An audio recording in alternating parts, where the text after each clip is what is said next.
Second Amendment, gun control. You've been on the NRA's board since '95, and this is a subject that you maybe feel more strongly about than any other. I believe that make your case. I believe that a person's moral compass can be determined by how he references free men the right to defend themselves.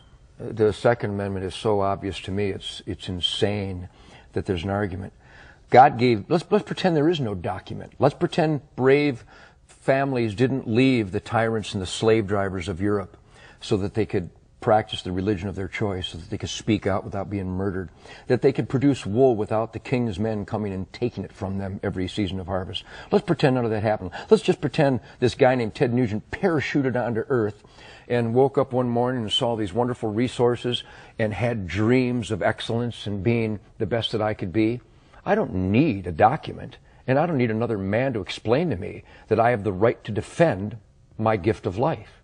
And that there is an argument in America from Hillary Clinton, from Barbara Boxer, Dianne Feinstein, from a whole gaggle of numbnuts who would try to tell me they will dictate where, how, and if I can defend myself. I find that preposterous. I find it unacceptable, and I will not accept it. I am a free man. Don't tread on me. A good, law-abiding citizen, not convicted of a felon. The Second Amendment of our Bill of Rights is my concealed weapons permit. Period. That's it. That's it. So no limitations of any kind that you can see? None. That's it. The limitation should be, instead of arresting people for molesting children 24 times, I would rather the dad walked into the room, found a person molesting that child, and blew his brains out. I would rather that the lady in Massachusetts last month who was taking her daughter to soccer, who was carjacked by a recidivistic maggot who'd been in the prison system all his life but was let out again because we feel sorry for him. Maybe he had a bad childhood. Instead of her being hijacked and murdered, I'd rather she just shot the bastard dead. But in Massachusetts, somebody decided she can't do that. So she's dead. I would rather she was alive and the carjacker was dead.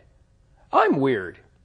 I would rather that the guy who beat this lady to within an inch of her life in Waco, on parole was he, phenomenal, and beat her to within an inch of her life in front of her grandchildren with a whiskey bottle. I would rather she fell to the ground, pulled out a .38, and shot him 6 times in the chest and killed him. Am I weird? Because the guy is going to get out again. I don't like repeat offenders. I like dead offenders.